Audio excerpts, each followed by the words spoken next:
ماریا نے لکڑیاں جمع کر کے آگ جلائی اور شکار کیے ہوئے ہرن کا گوشت پکانے میں مصروف ہو گئی۔ بگرال اپنے ساتھیوں کے پاس بیٹھ کر باتیں کرنے لگا۔ جب کھانا پک کر تیار ہو گیا تو ماریا نے انہیں بلا لیا اور سارے ایک جگہ بیٹھ کر کھانا کھانے لگے۔ کھانے سے فارغ ہوتے ہی وہ سب لوگ زمین پر ہی بستر بچھا کر سو گئے۔ ماریا بھی ذرا پاس ہی اونٹنی کے پہلو میں بستر بچھا کر لیٹ گئی۔ بگرال نے اس کے پاس آ کر پوچھا، کوئی تکلیف تو نہیں ہے نا؟ کسی شے کی ضرورت ہو تو لے لینا۔ ماریا نے جھوٹ موٹ مسکرا کر کہا، اچھے آقا، تمہارے ہوتے ہوئے مجھے کسی شے کی ضرورت نہیں ہو سکتی۔ میں بہت خوش ہوں، مجھے کسی شے کی ضرورت نہیں ہے۔ بگرال مسکراتا ہوا واپس اپنے ساتھیوں کے پاس چلا گیا۔ کچھ دیر تک وہ بیٹھے باتیں کرتے رہے اور الاؤ میں آگ جلتی رہی۔ اونٹ بھی جگالی کر رہے تھے۔ پھر انہیں نیند آ گئی اور وہ سب سو گئے، مگر ماریا جاگ رہی تھی۔ اسے نیند نہیں آ رہی تھی۔ آج رات اس نے وہاں سے بھاگ جانے کی سازش تیار کر رکھی تھی۔ اس سازش میں وہ بالکل اکیلی تھی، کوئی اس کا شریک، دوست اور غمخوار نہیں تھا۔ اس نے دریا میں چھلانگ لگا کر پار کرنے کا فیصلہ کر رکھا تھا۔ اسے تیرنا تو نہیں آتا تھا۔ اس کے لیے ماریا نے لکڑیاں چننے کے بہانے ٹوٹے ہوئے درخت کا ایک تنا دریا کنارے دیکھ لیا تھا۔ اس کا منصوبہ یہ تھا کہ وہ آدھی رات کو جب سب لوگ گہری نیند میں ہوں گے، دریا کنارے جا کر اپنے آپ کو درخت کے تنے کے ساتھ رسی سے باندھ لے گی، پھر اسے دریا کے لہروں پر دھکیل دے گی اور یوں دریا پار کر لے گی۔ جب رات گہری ہو گئی اور اسے ڈاکوں کے ہراٹے کی آوازیں سنائی دینے لگیں تو وہ ماریا چپکے سے اٹھ کر بیٹھ گئی۔ اس نے چاروں طرف نظر دوڑائی، سارے لوگ بے فکر ہو کر سو رہے تھے۔ بگرال بھی گہری نیند میں کھویا ہوا تھا۔ ماریا نے اونٹ کی گردن میں سے رسی کھول کر ہاتھ میں پکڑی اور گھٹنوں کے بل چلتی ہوئی دریا کی طرف رینگنے لگی۔ دریا زیادہ دور نہیں تھا، وہ بہت جلد وہاں پہنچ گئی۔ درخت کا تنا دریا کنارے پڑا ہوا تھا۔ ماریا نے رسی لے کر اسے درخت کے تنے کے ساتھ باندھا، پھر اس کا دوسرا سرا اپنی کمر کے ساتھ کس کر باندھ کر لپیٹ لیا۔ اب وہ درخت کے تنے کے ساتھ لپٹی ہوئی تھی۔ اس نے زور لگا کر درخت کے تنے کو دریا میں گرا دیا اور اس کے ساتھ ہی خود بھی دریا کی لہروں میں اتر گئی۔ اس نے دریا کے ٹھنڈے پانی میں اترتے ہی درخت کے تنے کو مضبوطی سے پکڑ لیا اور اس کے اوپر سوار ہو گئی۔ اب وہ لکڑی کے ایسے گھوڑے پر سوار تھی جو اسے دریا کی لہروں کے اوپر ابھرتا ڈوباتا آگے کی طرف لے جا رہا تھا۔ دریا چڑھا ہوا تھا اور لہروں میں بڑا زور تھا۔ اس نے ہاتھ کے چپو چلا کر درخت کا رخ دوسری کنارے کی طرف موڑنا شروع کر دیا، لیکن اسے محسوس ہوا کہ دریا کا دھارا تیز ہو رہا ہے اور اس کے نازک ہاتھ پانی کو اچھی طرح پیچھے نہیں دھکیل رہے۔ دراصل اس وقت دریا میں سیلاب آ رہا تھا۔ اوپر پہاڑیوں پر سے پانی کا زبردست ریلا دریا میں گرنا شروع ہو گیا تھا اور دریا کی لہریں طوفان کی شکل اختیار کر رہی تھی۔ بیچاری ماریا اس سے بے خبر دریا کے موجوں پر بہی چلی جا رہی تھی۔ اب لہروں نے اسے ادھر ادھر اچھالنا شروع کر دیا۔ وہ درخت سے لپٹ گئی۔ پانی درخت سے ٹکرا کر اچھلتا اور درخت کو بہا کر دوسری طرف لے جاتا۔ پانی کا بہاؤ بڑا تیز ہو گیا۔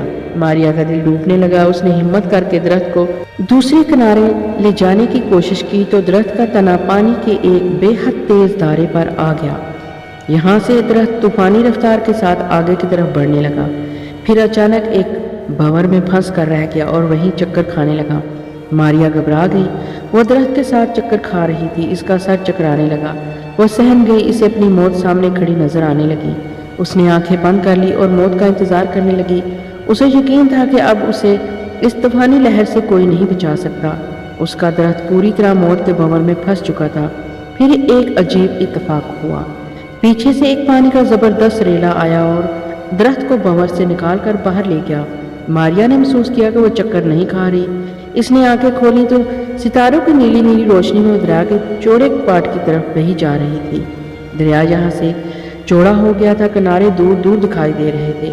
ماریا نے خدا سے دعا کی کہ وہ اسے اس مصیبت سے نجات دلائے۔ خوف سے اس کا دل ڈوب رہا تھا۔ اس کا درخت آہستہ آہستہ دریا کے دوسرے کنارے کی طرف ہو رہا تھا۔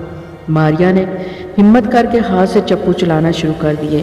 ان چپو کے زور سے تیرتے ہوئے درخت کا رخ ذرا اور کنارے کی طرف ہو گیا۔ جس وقت دریا پر سورج کی پہلی کرن چمکی تو ماریا درخت کے تنے کے ساتھ چمٹی دریا پر کنارے پر پہنچ چکی تھی۔ کنارے پر آتے ہی اس نے اپنی کمر کے گرد بندھی ہوئی رسی کھولی اور اسے درخت کے ساتھ ہی دریا میں پھینک دیا۔ سیلاب کی تیز لہریں درخت کو بہاتی ہوئی نظروں سے دور لے گئیں۔ ماریا دریا کے کنارے اکیلی کھڑی تھی۔ اس کے کپڑے گیلے ہو گئے تھے۔ اس نے اپنے کپڑے نچوڑے اور سوچنے لگی کہ کس طرف کو جائے۔